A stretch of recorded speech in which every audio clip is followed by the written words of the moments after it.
भाइयों बहनों नमस्कार।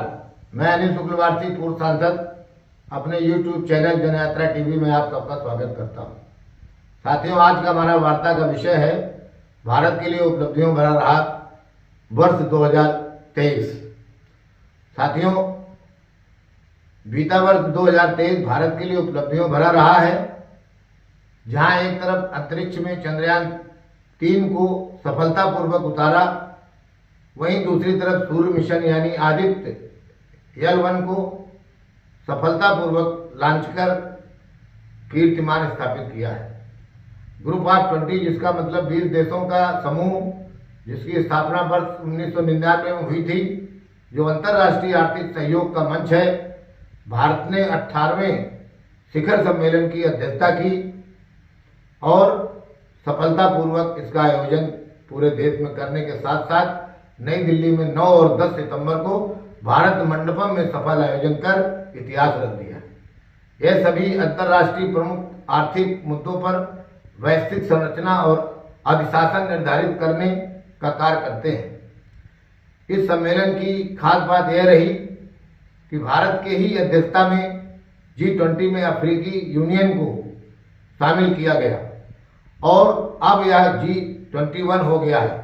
इस सम्मेलन का आयोजन क्रमिक अध्यक्षता में होता है। इस सम्मेलन की एक और खास बात रही कि नई दिल्ली सम्मेलन के घोषणा पत्र को सभी देशों ने सर्वसम्मत से मंजूरी दी है।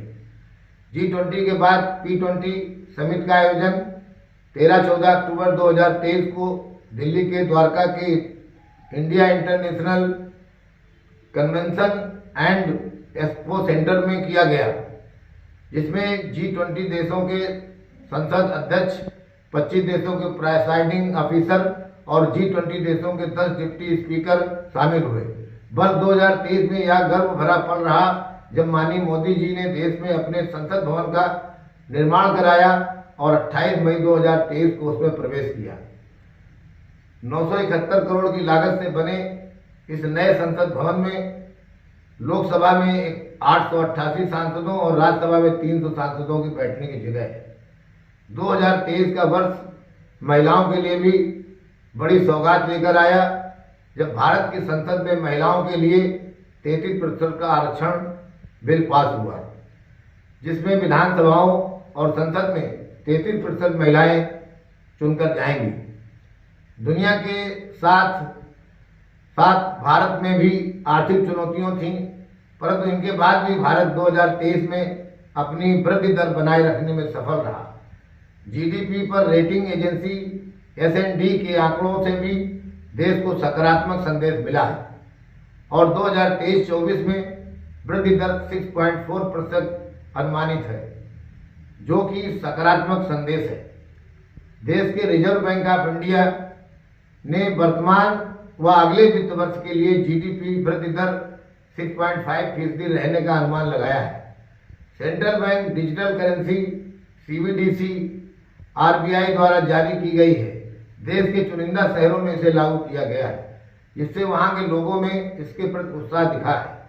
CBDC या रुपए के सीमा पार लेन देन में 2 से 3% की बचत होती है। 2023 में कृत्रिम बुद्धि आर्टिफिशियल इंटेलिजेंस AI का दबदबा रहा। मानवता के लिए ये नित नए कीर्तिमान स्थापित किए, लेकिन देखना है कि ये लोगों के लिए लाभदायक रहेगा या हानिकारक होगा, इस पे विवाद जारी है। 2023 में ही मोटे अनाज को वैश्विक पहचान मिली। भारत दूध, दालों और जूट का दुनिया का सबसे बड़ा उत्पादक बना और चावल, गेहूं, मूंगफली, सब्जियां, फल और कपास का दूसरा सबसे बड़ा उत्पादक दुनिया का है। 2023 में ही भारत दुनिया का सबसे अधिक आबादी वाला देश बना। वर्ष 2023 में मनुष्य के पुरखों की एक नई खोज हुई। विश्व भर के वैज्ञानिक अब इस बात तथ्य पर एक मत है कि हम मूलतः अफ्रीकी प्रजाति हैं।